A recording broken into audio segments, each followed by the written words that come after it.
Olá, olá.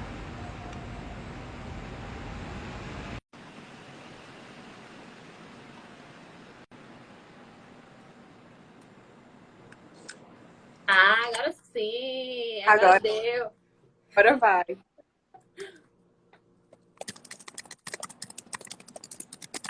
Filhazinha aqui. Olha como tu digita rápido, mulher. Muito. Só escutei as teclas. Tá, tá, tá, tá, tá. Igual aquele meme do gatinho. Exatamente. Pessoal que tá entrando, boa noite. Por Boa favor, deixe noite. o pessoal ver que a live tá acontecendo. Coloquem aí nos comentários seus nomes e de onde vocês são, pra gente saber com quem que a gente tá falando.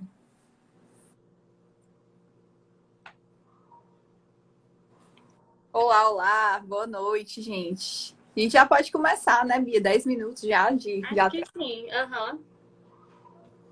E aí, pessoal, vocês já ouviram falar em habilidades sociais? Mistério. Sério, eis o mistério da fé.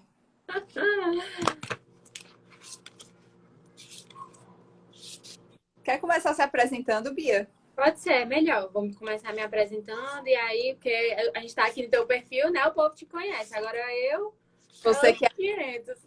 você que é gata? Oi, gente. Boa noite. Oi, Jeff, do Rio de Janeiro. Eu não sei falar o resto dos nomes. Tem uma Patrícia, muita gente. Sânia, boa noite. Muito obrigada pela presença de vocês aqui. Né? A gente às vezes assim se expõe dessa forma, né? E fica meio nervoso com essa situação, mas a gente quer agradecer aqui quem tá aí, né? Patrícia de Portal City, que tá assistindo a gente nesse momento. Meu nome é Beatriz Sampaio, eu sou psicóloga, inclusive formada pela UFC junto com a Larissa, né? Ela se formou antes de mim, ela começou o curso antes de mim, né? Mas a gente chegou a se encontrar na faculdade, né? E assim, a gente saiu, né? Cada um começou a sua carreira e tudo mais, e eu acabei enveredando para o público infanto-juvenil, né? Que, assim, desde o começo do curso, era um público que eu sempre gostava de trabalhar, sempre gostava mais de estudar, né? E aí, quando foi na clínica mesmo, eu não, vou ter experiência com todo mundo para ver se é isso que eu quero, se eu não gosto e tudo mais. E aí, eu comecei a atender adultos, adolescentes, crianças, todo mundo. E aí eu vi que realmente eu precisava me enveredar para o canto que eu gosto, que é o público infanto e juvenil, assim, a forma de trabalhar, a forma de estudar, a forma de intervir com esse público, para mim é mais satisfatória, é mais divertida, o caráter lúdico das coisas, né, me brilha os olhos mais do que o diálogo, né, aquela maítica que a gente faz no atendimento adulto, né? E aí acabei que virei para esse lado. Só que aí o tema que a gente vai falar hoje, né, é uma coisa que começa desde o dia que a gente põe o pé nessa terra até o dia que a gente vai embora, né? Então acabou que a gente misturou os nossos públicos, que acredito que a Larissa atenda mais adultos e adolescentes, talvez. Isso, e aí acabou que juntou as duas coisas para a gente falar um tema que é habilidades sociais que permeia todas essas épocas da vida, né? Independente de você ser realmente uma criança, um bebê, um adolescente, até você ser um adulto, um idoso, assim, senil já, né? Esse assunto permeia. E é isso, o meu Instagram é esse aí, eu falo várias coisas lá, se vocês quiserem dar uma seguida, fazer um merchan, né? É importante. E é isso. Sempre bom. Bia, muito obrigada por ter aceitado o meu convite para fazer essa live. É um prazer te ter aqui, né? Você é uma psicóloga que eu admiro demais, porque assim, eu acho que é um desafio atender esse público infantil, é um público que eu não atendo. Eu atendo adolescente, eu adoro atender adolescente, assim, para mim é o meu público preferido. Uhum. Mas gosto, eu me divirto demais. Atendendo adolescente, é um público assim que eu acho divertidíssimo de atender. Mas assim, a gente sabe que existem os desafios, existem os percalços relacionados à família, a todo o sistema, né? E assim, criança é dificílimo. Eu acho assim, é um desafio que eu não aceito, porque eu acho que está além de mim. Eu admiro demais os psicólogos que aceitam esse desafio. Então, eu admiro demais você como psicóloga. Obrigada. E, Que e aí, bem, né? e eu sou Larissa, né? para quem não me conhece, eu sou psicóloga, sou formada pela UFC, me formei um pouco antes da Bia. Faço pós-graduação em terapia cognitivo-comportamental, né? A gente é de abordagens diferentes, mas são abordagens que se conversam.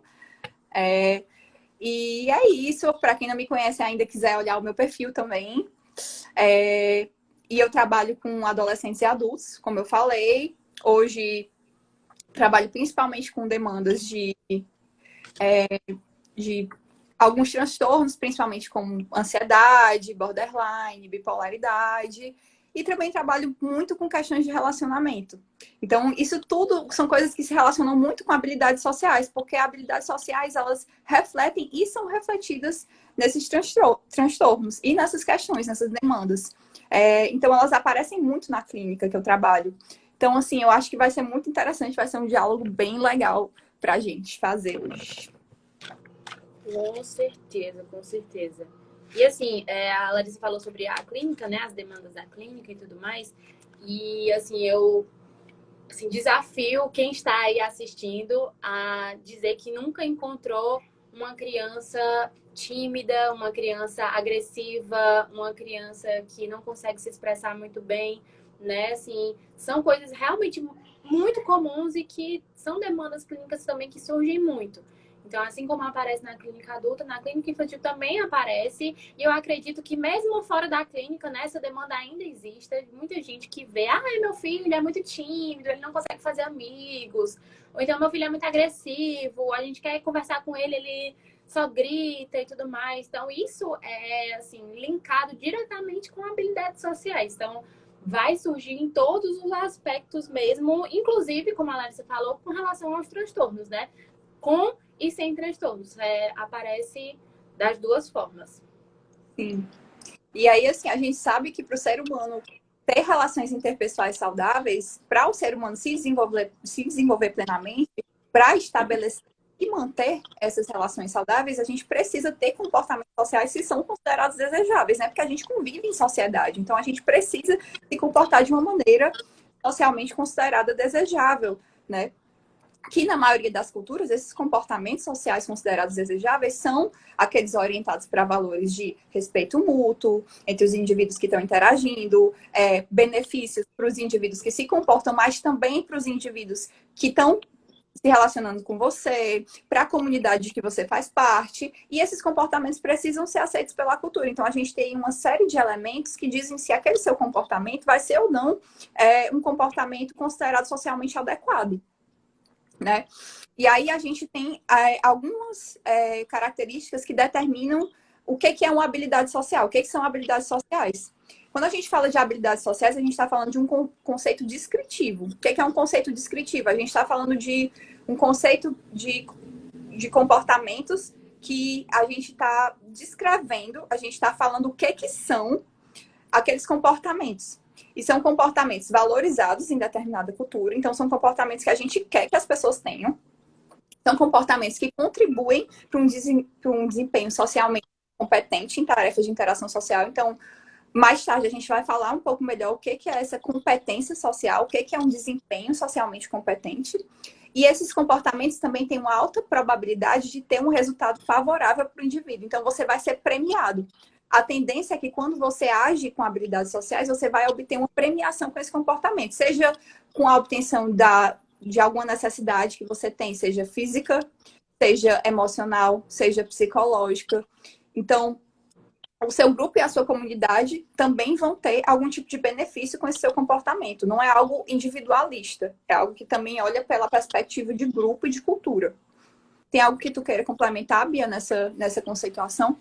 Acho que é bom a gente falar também que, por mais que seja um conceito descritivo, né, que a gente define o que são habilidades sociais, inclusive a gente categorize as habilidades sociais em pequenos subgrupos, a gente sabe que vai ser permeado por muitas outras coisas também. Por exemplo, a gente, na nossa cultura aqui, por exemplo, brasileira, ou então na nossa cultura, vamos dizer assim, da cidade, não uma cultura indígena, por exemplo, a gente usa roupas. A gente sair sem roupa é considerado um crime, né? Porque sair nu é um crime. Mas na cultura indígena, eles utilizam um tipo de roupa que do clima, da cultura deles, né? Então a gente está no mesmo país. A gente pode até estar lado a lado com eles, mas a forma de se comportar ela é diferente. Então, se a gente botar bem definidozinho o que são habilidades sociais, ainda assim vai ser um pouco difícil de entender quando a gente fala, quando a cultura permeia de uma forma tão significativa, porque para a gente é uma coisa, para diferentes religiões são coisas diferentes, para diferentes lugares do mundo são coisas diferentes, né? Mas como a Larissa disse, a principal coisa, né, é o sucesso das relações e alcançar algum objetivo no qual você queira, né? Essas duas principais partes do conceito vão estar presentes em tudo. Mas a cultura ela vai permear de outras formas para como a gente vai exercer isso, como a gente vai obter esse objetivo e como a gente vai obter sucesso nas relações naquela determinada cultura, naquele determinado lugar, naquela determinada religião. Tudo isso também vai permear. Então a gente fala aqui de um conceito, mas quando a gente vai olhar, pesquisar e estudar, a gente fica quebrando a cabeça para tentar achar um padrão, né? Porque a gente tem a necessidade de encontrar um padrão, a gente tem a necessidade de fixar numa caixinha, num conceito, mas é muito difícil porque nós somos múltiplos, né? Nós somos variados, nós vivemos em culturas diferentes, então isso vai ser mutável. Da onde a gente for, de quem você é, de como fomos criados, né? Então tem aí essa dificuldade também de entender um pouco por causa desse aspecto. E essa variabilidade, ela assim, essa variabilidade, ela existe de forma que, inclusive, os agrupamentos que a gente faz, né, que a gente chama de classes e subclasses de habilidades sociais, que é a maneira como a gente chama esses agrupamentos de tipos de habilidades sociais, eles são agrupados de acordo com algumas características comuns. Então, esses agrupamentos, eles não são rígidos. A gente tem diferentes formas de agrupar essas habilidades sociais, de acordo com alguns parâmetros que não são necessariamente, digamos assim, consensuais na literatura. Na literatura, a gente tem diferentes agrupamentos que vão depender de aspectos da forma como os autores enxergam as questões, enfim. E aí, esses parâmetros podem ser de acordo com a função, que são o quê? Os contextos e as consequências que esses comportamentos são relacionados. Por exemplo, contexto é como esse comportamento ocorre, ou seja, onde, perto de com quem, em qual momento ele ocorre e as consequências, ou seja, de que maneira, qual tipo de premiação você recebe com aquele comportamento, ou que tipo de punição você recebe com aquele comportamento, ou que tipo de punição você deixa de receber com aquele comportamento. Então, tem a ver com isso. Ou então, esse agrupamento pode acontecer de acordo com alguns aspectos formais, tipo a maneira como você se comporta, seu tom de voz, a forma como você fala, a forma como você faz aquilo, e não necessariamente em relação a esses contextos e consequências. E aí, hoje em dia, a gente tem 10 classes principais de habilidades sociais, que são comunicação, civilidade, fazer e manter amizade, empatia, assertividade, expressar solidariedade, manejar conflitos e resolver problemas interpessoais, expressar afeto e intimidade, coordenar grupo e falar em público. Então, a gente tem essas 10 classes hoje sociais que são, assim, a principal categorização que a gente tem hoje na literatura, né, Bia? E são categorizações que são didáticas também, né? No sentido de que para a gente estudar, a gente tem que começar de algum ponto. Então, acaba que quando a gente faz essa categorização, é mais pela similaridade dos padrões comportamentais que a gente tem em cada categoria. Mas, por exemplo, fazer e manter amizades. Uma coisa extremamente importante numa amizade é a empatia. Então, você está saindo de uma categoria indo para outra, você faz uma linha entre as duas coisas, não existe isso. É mais uma coisa didática para a gente entender o que é um pouco mais parecido.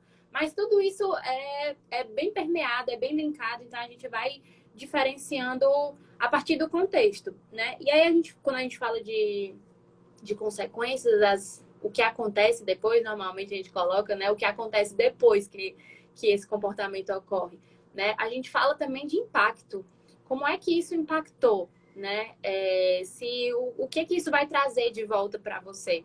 Né? Então, eu me comportei dessa forma, mas e aí, o depois? O que isso acontece? E aí, o fato dessas habilidades sociais existirem e a gente se comportar dessa forma vai necessariamente trazer um impacto positivo, digamos assim. Então, você se comportou daquela forma, você teve empatia por aquela pessoa, então o seu laço de amizade ficou mais forte, né? Expressar intimidade, afeto, você faz um laço mais forte, você mantém aquela pessoa no seu cotidiano, né? Você mantém aquela pessoa dando suporte para você, falar em público, uma vez que a gente está aqui, né, falando para várias pessoas, né, expressando o que a gente sabe, aprendendo uma com a outra também faz parte. A gente está obtendo sucesso com isso pelo fato da gente estar se mostrando, estar mostrando a nossa profissão, estar mostrando o nosso trabalho, estar espalhando o conteúdo da psicologia, que é muito importante de ser espalhado, né? Então, tudo isso vai causar um impacto para a gente. E é por isso que é tão importante a gente saber o que é e como fazer, né?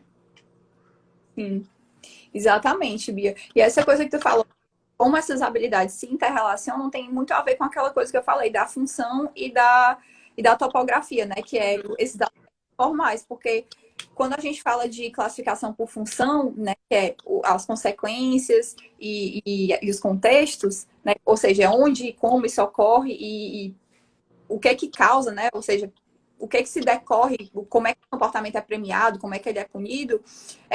Às vezes um comportamento ele é premiado, alguma coisa causa tem uma função X, por exemplo, eu falo com uma pessoa por um determinado motivo, eu quero uma determinada premiação, eu tenho um determinado objetivo para falar com ela. Mas a minha forma de falar é diferente. Então, isso classifica o meu comportamento uma categoria diferente de habilidade social. Então, isso tem a ver com a classificação das habilidades sociais, né? Essa classificação por função e por topografia. Uhum. Isso me lembra uma história engraçada, que é uma coisa que a minha mãe constantemente fala de mim. Que é assim, Beatriz, você, quando tem a sua opinião, você fala as coisas na lata, você diz, mas quando quer pedir alguma coisa, você vem bem mansinha, vem com a voz baixa, vem, né? Então, qual é o sentido disso? Porque quando eu quero alguma coisa, quando eu quero pedir, se eu vou tentar pedir com agressividade, a probabilidade de eu conseguir sucesso nessa minha tentativa é muito baixa. Então, eu sei que apesar do meu padrão comportamental agressivo, no meu objetivo, que é pedir alguma coisa, solicitar alguma coisa e receber essa coisa em troca, eu não posso ir lá agressiva, não posso ir lá gritando. Eu tenho que ir bem mansinha mesmo. Então, bem calminha, com a voz bem baixinha, né? Então, toda vida que eu falo, bem baixinho, bem tranquilo, mãe, me empresta tal coisa. Olha pra mim e fala assim, pra pedir, né? Bem mansinha. Pra pedir é bem mansinha, mas agora depois... E aí a Larissa estava falando e eu me lembrei que a topografia, né? Ela vai ser impactante na função que tem, no objetivo que você quer atingir. Então, apesar desse padrão agressivo, na hora de pedir bem calminha, bem tranquilinha, tomou ali um relaxante, né? E foi. Sim. E aí a gente está falando de competência social, né? Que é a proficiência com que tu organiza esses componentes, né? Que são essas habilidades sociais num desempenho efetivo, ou seja, num desempenho que te permite obter aquilo que tu quer daquela interação.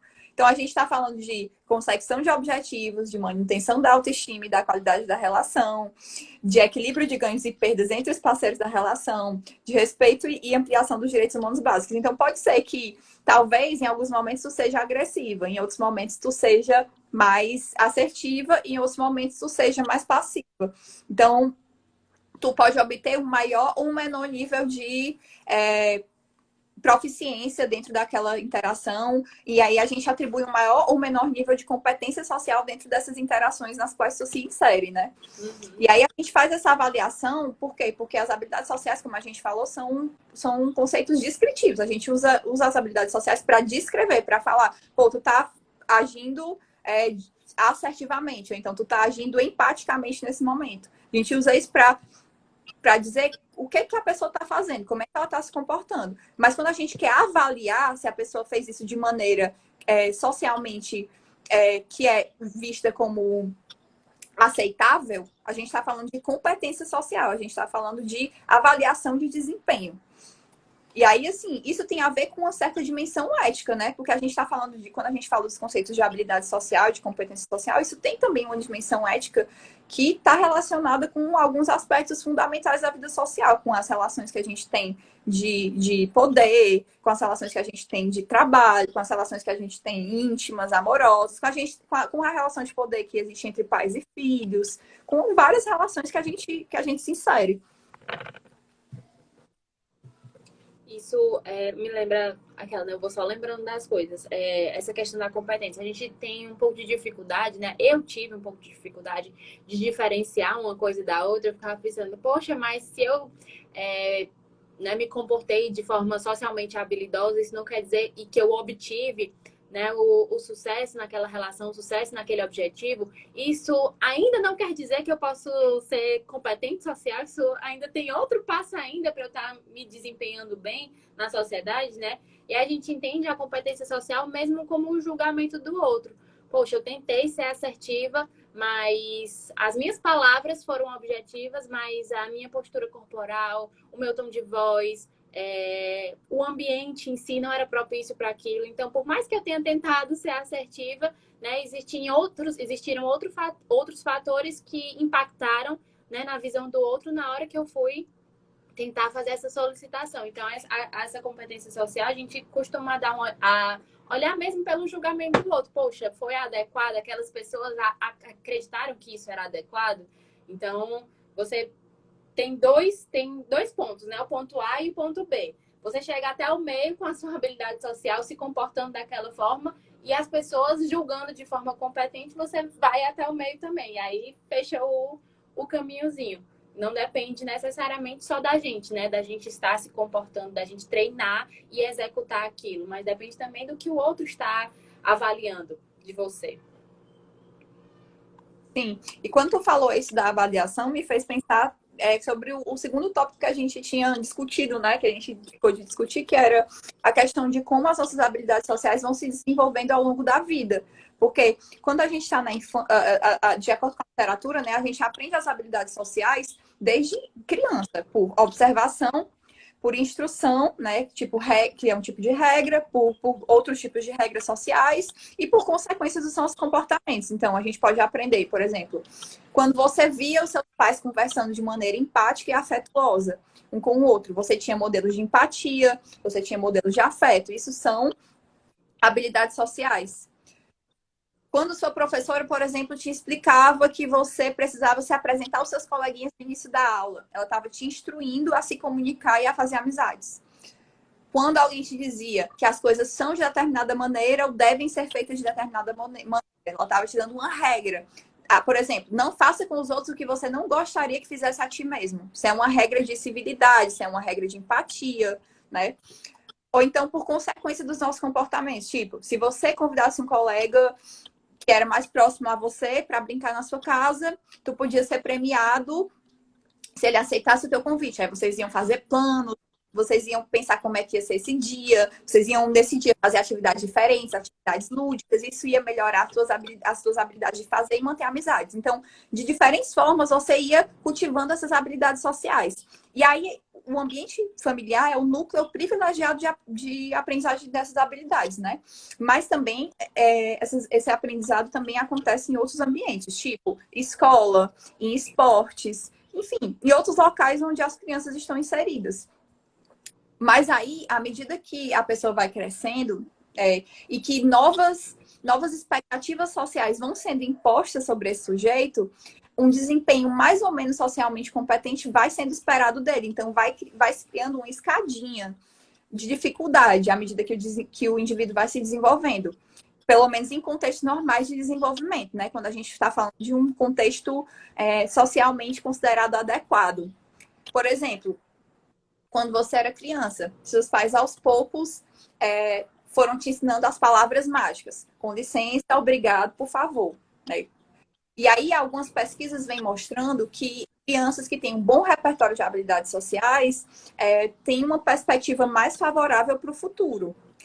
E a tendência é que, à medida que você vá crescendo, o uso dessas palavras vai se tornando esperado de você. Não é algo que mais que você escuta seu pai dizendo, meu filho, diga obrigado pro seu tio, porque ele lhe deu um piper. Agora é assim, se você Essa recebe alguma escadinha coisa de não alguém, volta, né? agora você tem que dizer obrigado, porque senão, se você não disser, você é visto como mal educado. E se você não disser, além de você ser visto como mal educado, uma próxima vez você não vai receber a mesma coisa. Então, existe um aumento dessa cobrança social por esses comportamentos. E isso cria um gradiente, né? Um gradiente de comportamentos esperados e vistos como adequados para o sujeito. Então, dessa forma, o comportamento vai sendo aprendido, né? Esse aprendizado vai acontecendo ao longo da vida. E aí, dessa maneira, você vai amadurecendo. Uhum. E essa escadinha não volta, né?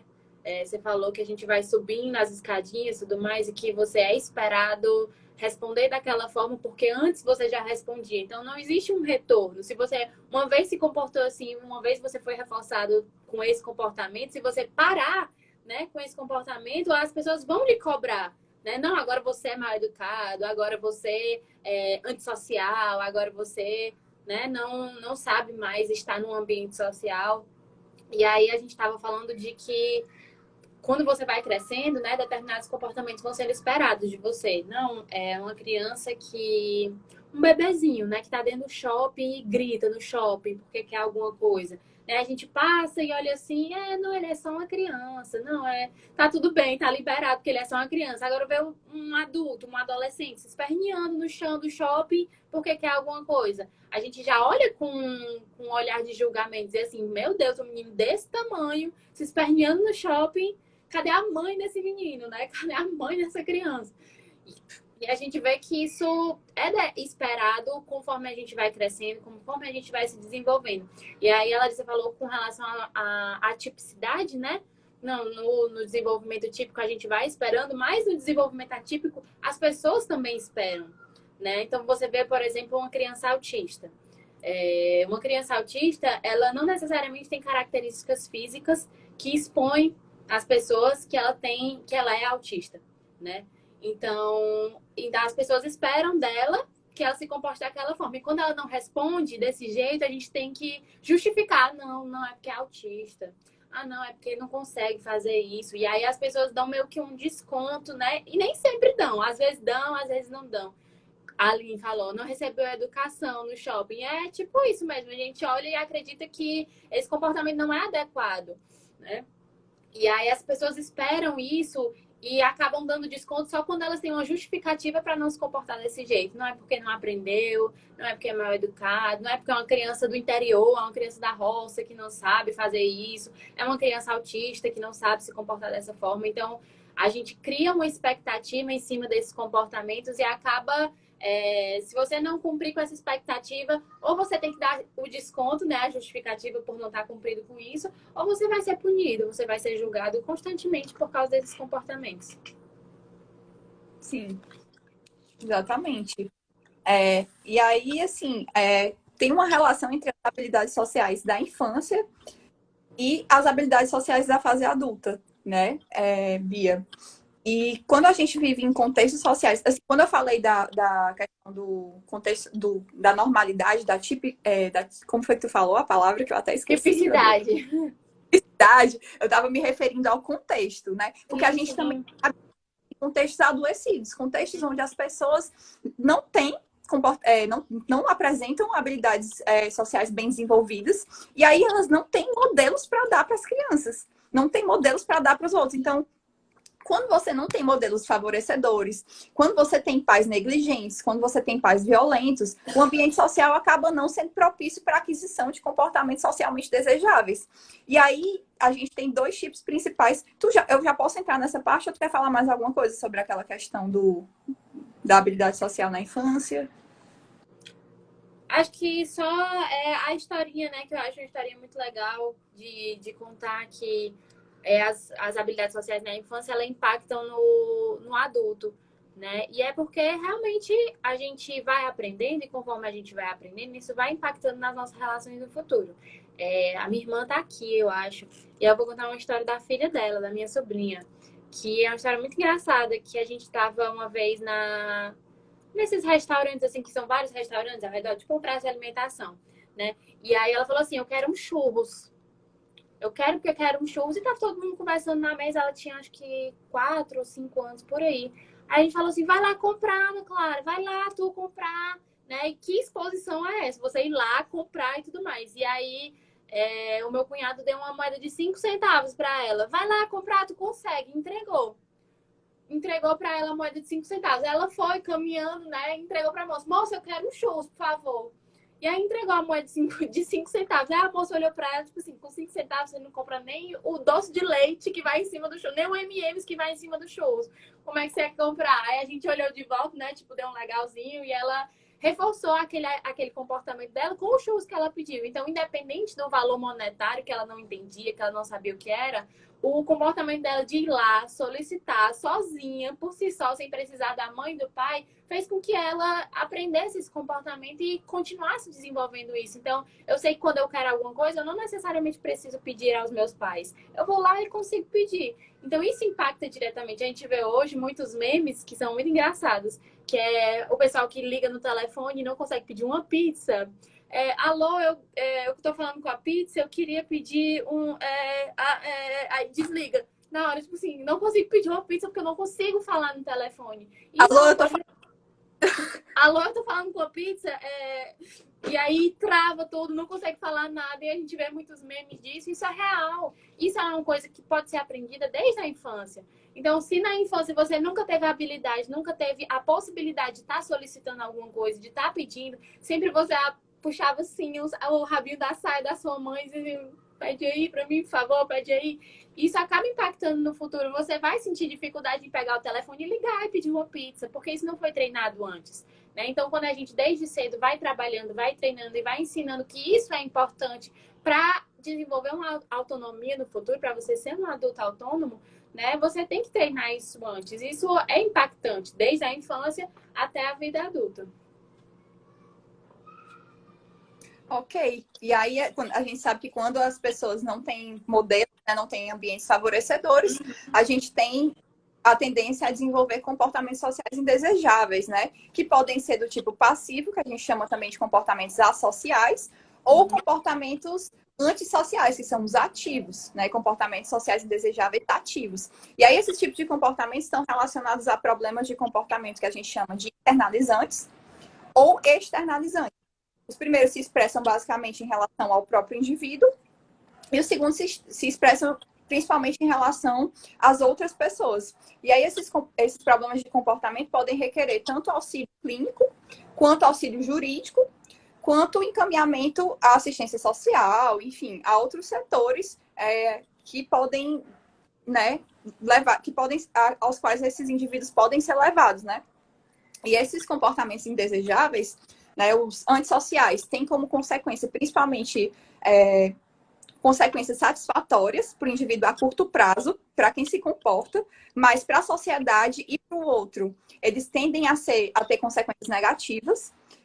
E já os comportamentos do tipo passivo, eles geralmente têm uma consequência de retirar alguma punição a curto prazo, mas não a médio e longo prazo, e contribuem muito pouco ou nada para o grupo ou para a sociedade. Então, por exemplo, um exemplo de comportamento indesejável ativo seria agredir, seria manipular, coagir, desrespeitar. E um tipo de comportamento passivo seria submeter, se isolar, se omitir, se autodepreciar. Então, quando a gente está falando de comportamentos sociais indesejáveis, a gente tem toda essa gama de tipos de comportamentos sociais indesejáveis. E a gente também tem uma outra classificação. Tu quer falar alguma coisa sobre isso, Bia? Quer acrescentar alguma coisa? Não, pode continuar. Eu estava vendo um comentário aqui da linha, eu comento depois de você terminar. Certo. E aí, quando a gente fala de classes de habilidades sociais, que são aqueles grupos por classificação que eu falei mais cedo, as principais hipóteses explicativas que a gente tem para as dificuldades interpessoais são: a gente tem 3 tipos de déficits principais que a gente chama de déficit de aquisição, que é quando a pessoa não apresenta o desempenho esperado. Por exemplo, a gente diz assim que a pessoa não aprendeu ou não adquiriu aquele repertório comportamental. A gente também diz que a pessoa pode ter o déficit de desempenho, é difícil falar essa frase, déficit de desempenho, Que A é gente quando fala a pessoa rápido para não sentir, é déficit. déficit de desempenho, que é quando a pessoa até aprendeu, mas ela não tem aquele comportamento na frequência necessária para ter uma boa competência social. Então, ela não vai atingir muito bem os intentos que ela tem dentro daquela interação social. E déficit de fluência, que é quando o desempenho daquele comportamento não está muito legal. Ela até sabe se comportar daquela forma, até pode desempenhar numa frequência ok, mas o jeito que ela faz não é muito legal. Às vezes os componentes não verbais e paralinguísticos não estão muito legais, que é tipo assim, o tom de voz não está muito legal, o jeito que ela está falando não está muito legal. E aí a gente tem também outros tipos de problemas de habilidades sociais. Por exemplo, inibição mediada pela ansiedade. A gente sabe que a ansiedade é um grande fator inibitório para vários comportamentos. Então, quando a pessoa está ansiosa, ela tende a ter um certo tipo de paralisia comportamental. E quando a pessoa tem ansiedade, ela tem dificuldade de emitir comportamentos socialmente habilidosos, né? Inibição cognitivamente mediada. Por exemplo, quando a pessoa tem crenças, algumas expectativas, alguns padrões negativistas, alguns padrões perfeccionistas, e isso tudo impede ela de ter comportamentos socialmente habilidosos. Alguns problemas de percepção social.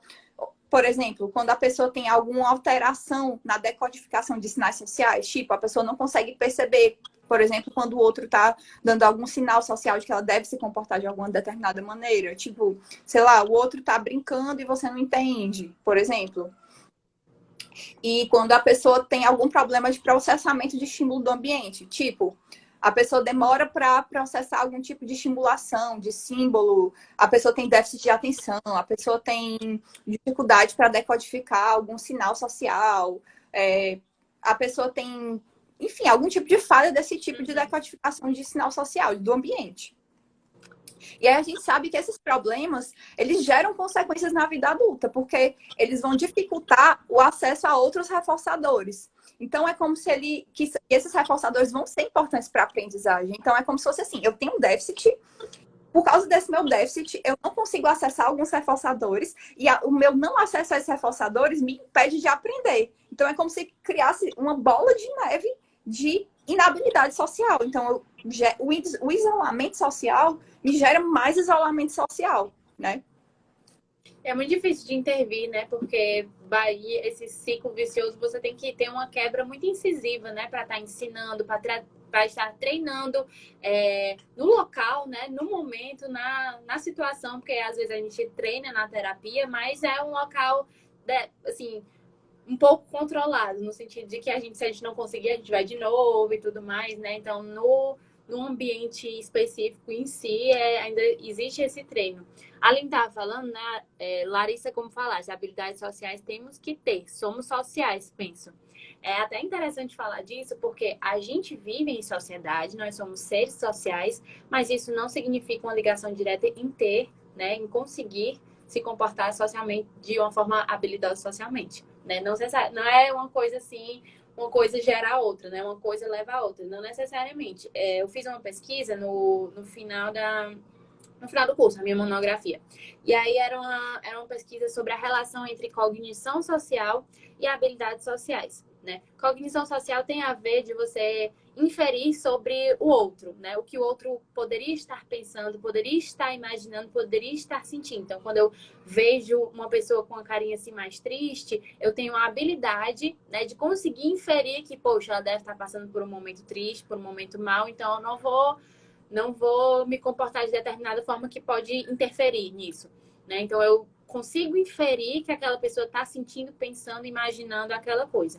E aí, foi um dado muito interessante que eu encontrei, que a gente na pesquisa encontrou, foi que não necessariamente quando você tem cognição social, que você consegue inferir o estado mental daquela outra pessoa, você vai ser empático, você vai oferecer ajuda, você vai emitir comportamentos socialmente habilidosos. Não necessariamente, né? Você pode usar de forma exatamente contrária. Manipular, você pode aumentar o sofrimento daquela pessoa com o objetivo, enfim, de ver o sofrimento daquela pessoa, independente, né, do que estivesse acontecendo. Então, não é uma ligação direta. Por mais que a gente viva em ambientes sociais e que a gente precisa emitir alguns comportamentos socialmente habilidosos para obter, né, alguns reforçadores, né? Por exemplo, você precisa ir no mercadinho para comprar uma comida, você precisa, sei lá, falar com alguém para pedir ajuda com algo que você não consegue, o técnico da internet, você precisa, né, se comunicar. Então, tem algumas coisas que você precisa, alguns comportamentos que você precisa emitir. Mas isso não necessariamente vai,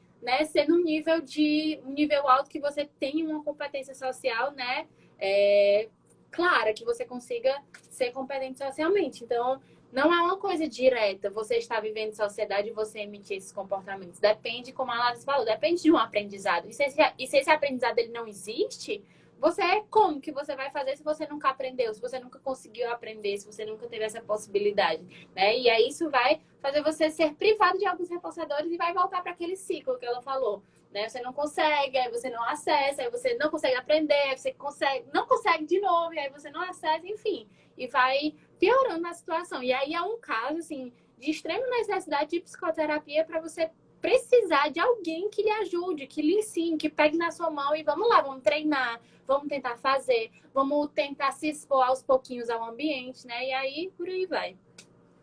E aí, assim, uma coisa que eu acho importante é a gente também não dar ideia para o pessoal de que, pô, porque eu não aprendi na infância, eu não consigo mais aprender. Também não é assim, porque embora a família seja o principal influenciador, assim, o principal ambiente de aprendizado no desenvolvimento das habilidades sociais, a inserção do indivíduo, a inserção social do indivíduo também se dá em outros ambientes. Então, interações com outros grupos também vão influenciar o surgimento ou não desse repertório comportamental. Então, é possível sim aprender habilidades sociais e melhorar a competência social você já estando adulto. Eu sou um grande exemplo disso. Cara, até os meus 17 anos de idade, eu era um bicho do mato. Eu era um bicho... Quem me conhece escondida, né? Juro pra ti, Bia. Cara, quem me conhece hoje não imagina como é que eu era antes dos meus 17 anos de idade. Eu era, assim, antissocial, tinha dificuldade de comunicação, tinha dificuldade de fazer e manter amizade. Tinha vários déficits de habilidades sociais. E, assim, quem me conhecia naquela época, hoje, assim, eu sou literalmente outra pessoa. Outra pessoa, real. Eu jamais, assim, naquela época, teria a quantidade de amigos que eu tenho hoje. Jamais naquela época eu falaria em público como eu faço hoje. Então, assim, eu me tornei uma pessoa extremamente extrovertida, coisa que naquela época, se eu me visse como eu sou hoje, eu diria assim, não. Parece não. impossível, né? Não. Não pode. Não pode. Não sou eu. É mentira, é mentira. Cara, não tinha como. Então, assim, isso depois de fazer muita terapia, claro. Então, assim, existe como você mudar. A questão é, você não pode se cristalizar na ideia de eu sou assim, essa é a minha essência, eu vou ser assim pro resto da minha vida. Então, se uma coisa te causa um sofrimento, você tem que se apegar à ideia de que você pode viver uma vida melhor. E aí é para isso né? Para isso que a terapia tá aí, para você mudar para melhor. Não é para você ficar achando que porque você um dia passou por tal coisa e foi de tal jeito, você tem que passar o resto da vida sendo do mesmo jeito, não. E é importante também, você falou, né, que você vai mudar e tudo mais, né? E com relação a uma queixa, né? A uma qualidade de vida. Tipo assim, habilidades sociais também não está necessariamente ligada à extroversão. De você ser aquela pessoa que chega no ambiente fazendo piada e uhul, vamos lá, curtir ao centro das atenções. Não é sinônimo. Se você ser mais reservado, se você conversar com menos pessoas, se você tiver um ciclo de amigos um pouco mais reduzido, né? Isso não quer dizer que você não tem habilidades sociais, né? Isso só quer dizer que você não é extrovertido como outras pessoas. Mas se isso não impacta na sua qualidade de vida, se não te traz um sofrimento, não tem por que você decidir ser, não, porque agora eu preciso ser extremamente extrovertida, eu preciso chegar arrasando nas festas, abalando e tudo. Não necessariamente, não são sinônimos, não são coisas que estão, elas estão ligadas, mas não são dependentes, né? Não é necessário ter uma coisa para ser a outra. Sim, são características de personalidade, né? Tem a diferença entre a timidez e a introversão, né? Uhum. Que é característica de personalidade e a timidez é uma dificuldade que você tem de se relacionar, né? Então, no meu caso, eu nunca, assim, eu tinha vontade de me relacionar, mas eu não conseguia porque eu não tinha habilidades sociais necessárias para isso. Então, era uma queixa minha. Uhum. E tu quer falar um pouquinho sobre as demandas clínicas infantis, Bia, da tua clínica? O que tu se depara geralmente na tua clínica infantil? Quais são as principais demandas? Como é que essas demandas surgem na tua clínica? Uhum. Acho que é uma coisa legal que aparece, legal, né, de estudar, de perceber, que aparece na clínica é que muitas vezes as crianças que elas não têm um ambiente muito rico de estímulos para aprender essas habilidades sociais, elas às vezes chegam na clínica, os pais chegam com uma queixa de medo de ter algum transtorno, medo de ter acontecido alguma coisa, né? Tipo assim, minha criança, meu filho, minha filha, ele tem um déficit, um transtorno, alguma coisa assim. E não necessariamente uma coisa depende da outra, né? Às vezes é um ambiente que não é muito propício para o desenvolvimento dessas habilidades. Como eu estava falando, você como pai, você como mãe, não dá as possibilidades para aquela criança se expor ao ambiente, né? Então você vai lá e faz tudo por ela e solicita tudo por ela, né? Já vi muitas crianças que têm um repertório o repertório verbal mesmo, extremamente maravilhoso, assim, fala bastante, conversa e tudo mais, mas na hora de expressar alguns sentimentos desprazerosos, frustração, na hora de solicitar alguma coisa, é extremamente limitado. Assim, não, tá conversando aqui, fala um bocado de coisa, fala não sei o que, conversa, isso é aquilo, essa coisa, essa coisa. Na hora de pedir alguma coisa, hum, hum, hum. E aí você vê que não necessariamente essa criança tem um distúrbio, um transtorno, um déficit. Talvez ela não tenha ainda sido reforçada e sido exposta a ambientes que ela pudesse treinar isso, pedir, né? De chamar água, de chamar leite, suco, vamos lá, vamos comigo. Você acaba apontando as coisas, né? E esse apontar é muito funcional no começo. Você aponta e a pessoa dá, você aponta e a pessoa dá. Às vezes você não consegue se comunicar bem, tem muitos memes também que fala assim, a criança fala um monte de palavra, um monte de letra, aí a mãe vem e traduz, ela quer água, né? Você não entende aquilo, você não entende o que foi que ela falou. A criança fala, leite. Aí você fica, que foi que essa criança falou? Não, ela quer leite. E aí tem sempre uma pessoa traduzindo, tem sempre uma pessoa traduzindo.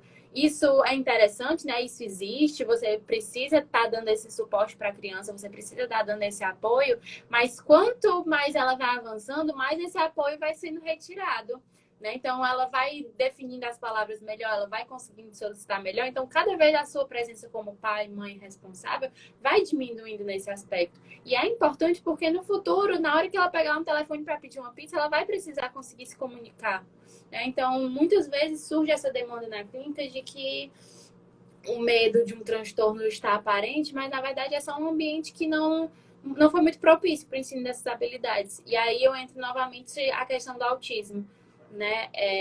O autismo em si, muitas vezes as crianças elas não são tão sensíveis, né, às contingências do ambiente. Elas não entendem muito aquelas regras sociais por uma questão do transtorno mesmo. Né? Não faz sentido para elas uma ironia, não faz sentido para elas uma metáfora, né? E aí você acaba exigindo aquela resposta daquela criança que ela não pode dar, que ela não consegue dar. Não, mas é porque não foi ensinado em casa, não foi. Não, é uma questão, uma dificuldade. E quando a gente trabalha com aba, trabalhei muito tempo, né, como acompanhante terapêutico, a gente vai ensinando. Ah, certo. Eu só não te ouvi. Tu falou, mas eu não te ouvi. Explica o que é aba, que tem muita gente que não sabe o que é aba. ABA é a análise do comportamento aplicada, né? Assim, não é um método, é só a aplicação da teoria, né? E aí, quando a gente fala ABA, normalmente a gente está se referindo ao acompanhamento terapêutico, que é aquele ensino mais incisivo. O que é que quer dizer isso? Que a gente, por exemplo, as habilidades elas podem ser muito grandes e aí quando a gente trabalha com crianças que têm um desempenho, um aprendizado um pouco mais lento, né, um aprendizado atípico, a gente quebra essa atividade em muitas partezinhas para que seja mais fácil de aprender. Então, por exemplo, quando você aprende a escovar os dentes, né, você vai lá, pega a escova, escova os dentes e tudo mais. Para você chegar numa criança que tem um aprendizado um pouco mais lento, não é só dar uma escova, um empate e mostrar. Você tem que mostrar a escova, desenroscar a pasta, botar a pasta na escova, um lado, no outro. Então, esse aprendizado ele vai ser quebrado em pequenas partes, para que isso seja de mais fácil absorção, você aprenda melhor, né? Então, quando a gente fala aba, é mais a análise do comportamento aplicada, né? A teoria sendo colocada em prática, mas normalmente a gente usa esse termo para falar de acompanhamento terapêutico, para treino de habilidades sociais, não só com autistas, mas com outros transtornos que apresentam esse déficit, TDAH, síndrome de Down, tudo isso que pode apresentar um déficit nas habilidades sociais, pode ser treinado com acompanhamento terapêutico. E aí a gente quebra as habilidades sociais em diferentes passinhos. Então, a criança que foi lá com 5 centavos pedir um churros, né? O primeiro passo é onde é o churros? Aí depois eu vou lá, aí o que eu tenho que dizer, o que eu tenho que esperar? Então, vai quebrando em pequenas partezinhas para ser de mais fácil absorção. E aí, né, no contexto clínico, a gente se depara muito com esses transtornos, com esse déficit, né? E a gente vai treinando aos pouquinhos, independente da idade, independente do tempo de aprendizado, né? Da velocidade de aprendizado, a gente vai treinando aos pouquinhos, porque mesmo se você tiver 80 anos, vai ser mais difícil, vai ser um pouco mais difícil pela sua história de vida, mas ainda assim é um espaço para aprendizado, né? A gente sempre tem a capacidade de aprender, depende mais da forma com que vão te ensinar, da forma com que vão te mostrar, do que da sua capacidade de aprender. Então, na clínica, o que eu vejo, né? O que eu me deparo muito é um medo, assim, muito constante de ter um transtorno, de ter um déficit, quando, na verdade, é o ambiente que não está proporcionando essas oportunidades. E aí, o que a gente faz? Tome-lhe orientação de pais, tome-lhe treino, tome-lhe dentro da clínica, ir na escola, aquele aperto no coração de deixar a criança fazer as coisas sozinha. Tem que ser, tem que deixar, tem que ir, porque é assim que ela vai se desenvolver e é assim que ela vai criar autonomia para o futuro, que ela vai ser um adulto mais autônomo sem precisar do pai, da mãe, do responsável. Então, é uma coisa que está bem frequente mesmo, que eu consigo ver na clínica. Muito bom, muito bom.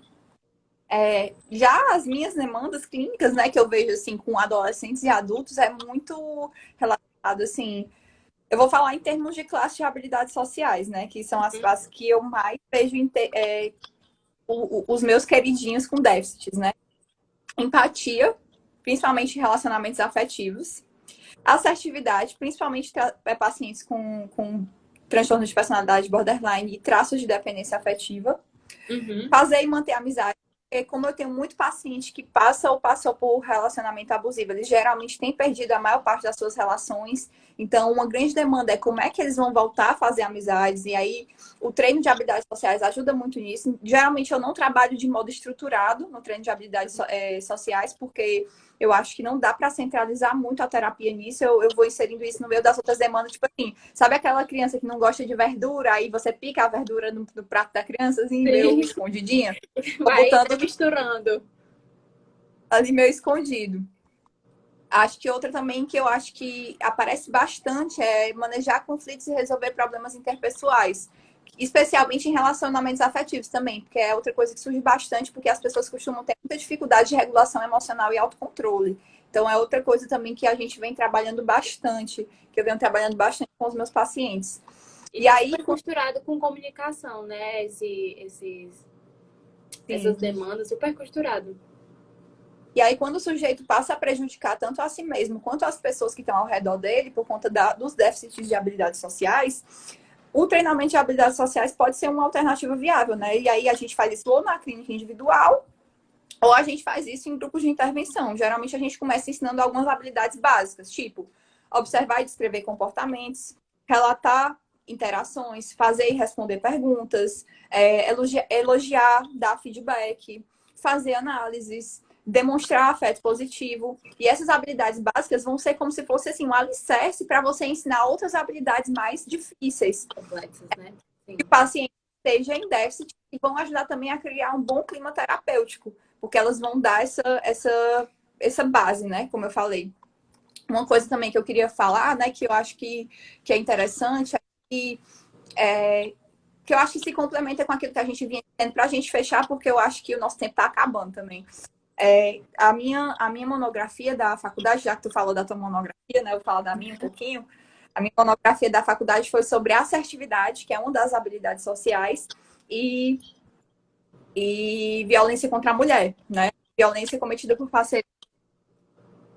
E aí, uma coisa que eu percebi, né, que eu fiz na minha revisão de literatura, que foi uma revisão de literatura bem completa, foi que desde a infância a gente observa que homens e mulheres são educados de formas diferentes em diversas situações. E isso se traduz em contingências que dependem do sexo. Ou seja, em situações onde meninos e meninas são premiados ou punidos de formas diferentes. Eles têm os mesmos comportamentos, mas eles têm consequências diferentes. Isso significa que eles vão ter comportamentos diferentes nas mesmas situações. Então, a gente atribui, chamamos o que a gente chama de sexismo, né? Então, por exemplo, as meninas são estimuladas a ser mais discretas, a ser mais tímidas, a ser mais compreensivas, mais empáticas, o que beira ao abuso, né? Elas são desestimuladas a serem assertivas. Já os meninos são desestimulados a expressar afeto, são mais estimulados a assumir posição de liderança, a falar em público, a ser mais agressivos. E aí, de acordo também com a literatura, existe um estímulo social à exibição de força e agressividade masculinas. Isso é importante porque a gente vê, né? Se a gente sabe que as habilidades sociais são aprendidas desde a infância, e os meninos são estimulados a exibir mais força e agressividade, a gente sabe que a gente vai ter homens que vão ser mais agressivos, vão tender mais à agressividade também. Então, vão ter também comportamentos sociais indesejáveis, que a gente considera indesejáveis, né? Tem um estudo que é sobre a manutenção de estereótipos de gênero com filmes, que mostrou que a mídia reforça esses estereótipos de gênero porque ela expõe as crianças a modelos que são considerados sexistas. Quando a gente fala de modelo, a gente fala de imagens, de observação, visualização de pessoas se comportando, né? Porque a gente vê muitos heróis que são predominantemente homens fortes, que usam da violência, né? Hoje em dia isso já diminuiu bastante. Já tem muitas heroínas, já tem outros padrões, né? A gente já tá vendo isso se misturar. Mas até um tempo atrás... É um movimento recente, né? Isso? Mas até um tempo atrás esse modelo era predominantemente masculino. E aí esses estereótipos, esses papéis dependentes do sexo, eles também são mantidos pelo sistema educacional. Não sei se você já percebeu isso com os teus pacientes, mas padrões comportamentais de agressividade, de violência, quando eles são reforçados pelo grupo, eles influenciam muito em como o sujeito se comporta. Então, mesmo que a criança escute do pai, meu filho, você não pode bater em mulher nem com uma flor.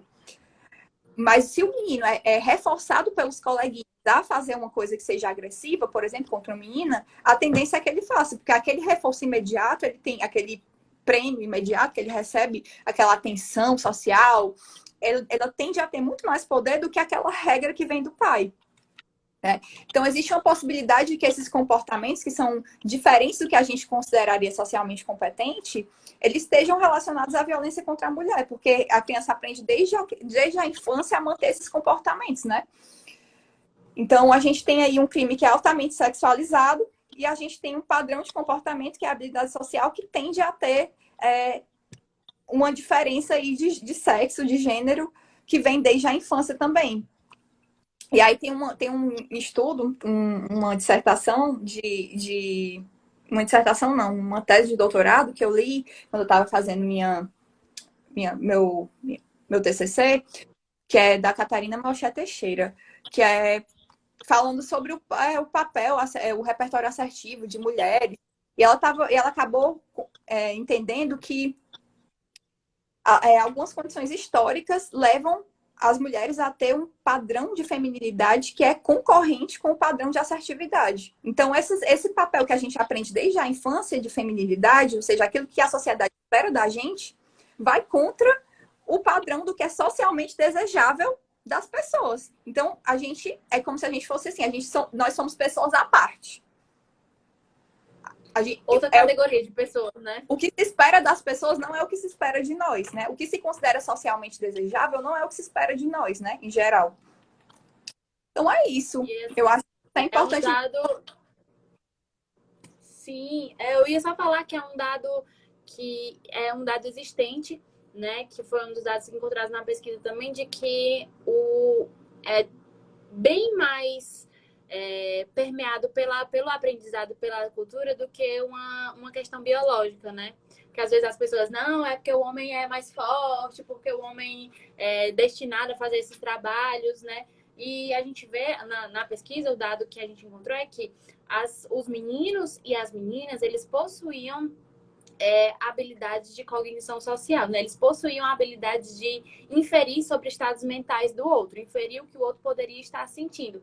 Mas com as meninas isso era impactado nas habilidades sociais, então a partir da visão da interpretação do sentimento do outro, elas agiam de acordo, mas com os meninos isso não existia essa relação. Então, no mesmo grupo de pesquisa, no mesmo grupo de alunos, no mesmo lugar, na mesma escola, na mesma sala, as meninas tinham a correlação entre as duas coisas e os meninos não. Por quê? Porque a cultura estava influenciando, estava ensinando que por mais que você sinta que aquela pessoa está triste, por mais que você consiga inferir que aquela pessoa não está bem ou está sentindo alguma coisa, você vai ser reforçado pelo comportamento agressivo, não pelo comportamento empático. Então, desde muito cedo, né, os meninos eles são ensinados que eles precisam ser agressivos mesmo, que é coisa de macho mesmo, tá brigando, de levar um murro. Até uma coisa que você falou dos filmes, né? Eu até tava assistindo uma série um dia desse, que o menino brigou na escola, né?